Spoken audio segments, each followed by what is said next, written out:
Bumiyahe ang mga Pilipino patungong Indonesia sa pamamagitan ng pagsakay sa Roro o roll-on, roll-off. Ito matapos formal na inilunsad ni na Pangulong Rodrigo Duterte at Indonesian President Joko Widodo ang Roro na may biyaheng Davao Gensang Bitong, Indonesia. Detalye sa report ni Pauline Requesto. Pinangunahan ni na Pangulong Rodrigo Duterte at Indonesian President Joko Widodo ngayong araw ang pagbubukas ng Davao Gensang Bitong, Indonesia Roll-on, Roll-off o RORO ASEAN Route na magpapaunlad pang lalo sa trade relations ng Pilipinas at Indonesia.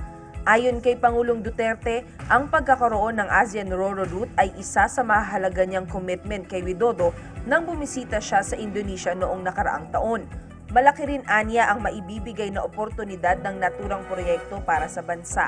Transportation will drive competition, attract new players, and increase the demand for jobs. This will not just strengthen intra-regional maritime connectivity among ASEAN members. It is also to introduce new opportunities for trade expansion with larger and emerging economies outside our region. Tiniyak din ng Pangulo na simula pa lamang ito ng mas marami pang trade routes na bubuksan ng Pilipinas para mapalapit pa sa ibang ASEAN member states. This route shall be the first of the many routes that will form for the international RORO network. It's roll-on, roll-off actually. Envisioned by our fellow ASEAN leaders to provide greater accessibility and open more opportunities for our countries.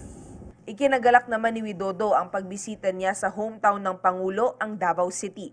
Aniya, gaya ni Pangulong Duterte ay naging alkalde rin siya ng isang lungsod sa Indonesia na malayo sa Jakarta. Kaya naman nauunawaan niya ang hangarin ng Pangulo na mapaunlad ang mga probinsya at lugar na malayo sa sentro ng komersyo. President Duterte and I sincerely believe that the people in the outer region are just as smart, are just as strong, are just as resourceful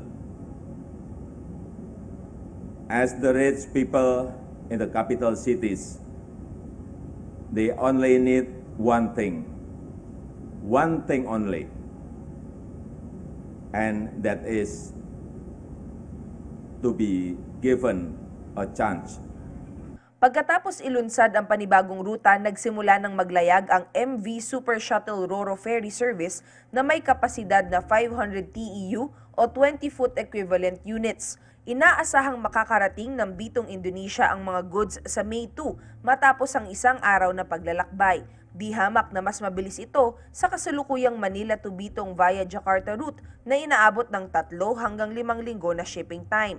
Itinuturing ang Davao Gensang Bitong shipping route na bahagi ng BIMP EAGA o ang Brunei Darussalam, Indonesia, Malaysia, Philippines East ASEAN Growth Area bilang isa sa tagumpay ng pamahalaan sa ilalim ng ASEAN Chairmanship ng Pilipinas.